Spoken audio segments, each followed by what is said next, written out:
Hello, and welcome back to another episode of My Damn Opinion.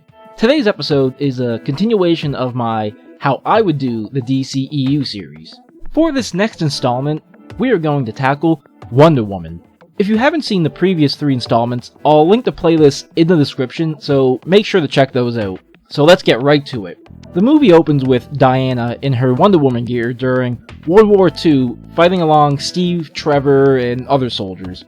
We'll get quick glimpses of the history between them during the war, and a shot of one of the movie's villains, Baron Blitzkrieg, as he's taking Steve hostage. Diana then awakens from her dream, confused by it. She is not Diana Prince, but Diana Trevor, the wife of Steve Trevor, working as a museum curator and completely void of her powers or any knowledge of her Amazonian heritage.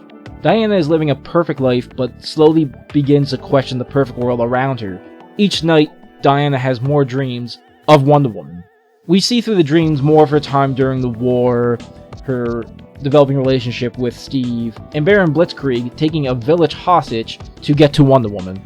Diana then again awakens from her bizarre dream and continues to question her reality, which causes her friends and family to be concerned for her well-being. While out with their friends, Veronica Cale and Curtis Knox, Diana stops a robbery using her powers. Veronica and Curtis show much concern for Diana after using her powers, and the increasing headache she begins to develop. Steve takes her home to rest, and Veronica gives Steve a card with Dr. Reiter, a psychologist's, number on it. Diana tells Steve about her vivid dreams and how she's scared of them and what they might mean, and he convinces her to go see the doctor. Diana agrees and goes to see the doctor and begins to tell him about her dreams, and he puts her under to dive deep into her dreams. So in the next dream, we see Wonder Woman taken as a prisoner by Baron Blitzkrieg, who is unmasked and resembles Dr. Reiter. Blitzkrieg takes Wonder Woman to see the leader of Operation Shadowspire, Van der Adge, known by his moniker Vandal Savage, who resembles Curtis Knox. Vandal reveals he's looking for Themyscira, and all of this is just bait. Wonder Woman breaks from her restraints and fights with Blitzkrieg, defeating him and going after Savage. Savage uses Steve to stop her pursuit of him, with Savage snapping Steve's neck and leaving Wonder Woman to mourn, but not before she throws her tiara at him, scarring his face. Diana awakens from her dream and panics at the sight of Dr. Reiter, calling him Baron Blitzkrieg, and frantically escapes. She tries endlessly to get a hold of Steve as her world around her begins to spiral out of control. Everything about this world that she's come to know and love starts changing into a world she does not recognize. She finally contacts Veronica, who tells her she's with Steve. And Diana makes it home and cries tears of joy when she sees Steve still alive. At this point, we see her confide in Veronica about her dreams, her fear of Steve dying, and the resemblance of Dr. Reiter and Baron Blitzkrieg from her dreams. And Veronica assures her it's all in her head and she just needs to rest. When Diana wakes the next morning, Steve is nowhere to be seen. She walks into the kitchen and sees a man sitting at the table, and her head is pounding as she calls out for Steve. The man gets up and asks who Steve is, turning around to reveal himself as Curtis Knox, and we see glimpses of photos of Diana and Curtis that were previously of her and Steve. Her dreams come flooding back at once, and she recognizes Curtis as Vandal Savage. Diana tries to get away from him, calling him Vandal, and goes on how this world is not her world. Curtis tries to calm her down and acknowledges things are not right, revealing he has memories of a different life. Curtis claims to be a descendant of Vandal, even though he bears the same scar that Diana gave him in her dream. That he and Diana are friends working together to try and stop an evil sorceress, but somehow ended up in this fake world. More memories begin flooding back to Diana, such as glimpses of her childhood, her and Steve during World War II, and the events of Justice League. Diana finally accepts that this isn't her life and that she can't stay here any longer.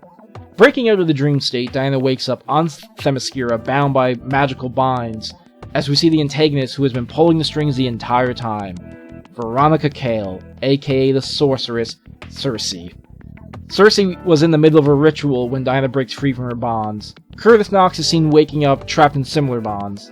It is revealed here that Circe was once an Amazonian herself, but was exiled by Queen Hippolyta. How do you pronounce that? Hippolyta for her cruel nature and cursed her to lose her youthful appearance.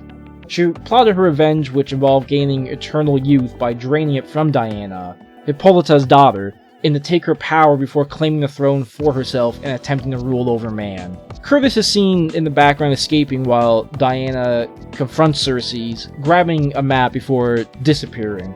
Cersei will summon an undead army or something for Diana to fight before Diana is finally able to stop Cersei, who is then imprisoned by the gods. Diana and her mother will question how Cersei was able to get back to Themyscira and that the mystery remains unsolved. Diana's mother asks if she will stay, but admits that she doesn't know where she fits in anymore in the world and needs to find herself, and flies off. Roll credits. So in the post-credit scene, we see Curtis Knox in Casnia explaining how Cersei did prove herself useful and that the spell worked that allowed them to access Themyscira. He unravels the map, which brings him to an ancient temple containing the Annihilator armor. This movie would be one of the more pivotal films for advancing towards Justice League 2, with the post-credit scene setting up a potential plot for the film. The major theme of the movie would be acceptance and consequences. Diana has to learn to accept the world around her isn't real as much as she wants to hold on to Steve, and the consequences of her actions. Even the villain Cersei must try and accept that her choices led to her exile from Themyscira. Tonally, I would be going for like a psychological thriller vibe as we explore each day with Diana in a world that is continuously changing around her, sometimes in subtle ways and sometimes in drastic ways. Movies like Source Code, Groundhog Day, mixed with a bit of The Matrix and Inception. But that's just my damn opinion on how I would do a solo Wonder Woman film.